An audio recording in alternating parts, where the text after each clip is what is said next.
mice were getting sick. We weren't sure why, if it was because of the T cell receptors, because they had a limited one, they wouldn't have variation as much as we do, or if it was because of the T cells, basically the Th2 cells, which are the main causes of allergies. So what we did is that we took a mice's blood, we checked for IgE to see if they had a high amount of IgE, and most of them did. The regular is like 100 nanograms per millimeter. They have over 1,000. From that, we took their thyroid glands. We took out all the cells in their thyroid glands and searched for CD4, IL-4, IL-13, and IL-5 to see if they had a high amount. And what we found out is that they had a high amount of CD4 cells and IL-4 cells, which correlates to the high IgE. So we were able to figure out that was somehow related why they were getting sick, and they got sick with lymphoma, pneumonia, all these weird diseases that you don't see.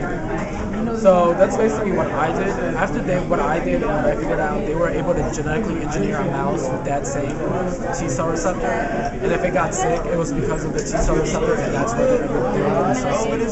So that's basically what I did, using flow cytometry and ELISA. You want to explain some other things on the poster? So to figure out the amount of IgE, we used an ELISA, which is enzyme-linked immunoabsorbent assay. So basically, it's like we coat the plate with the opposites that we can track. So we put anti-IgE, so it will attach the IgE to it.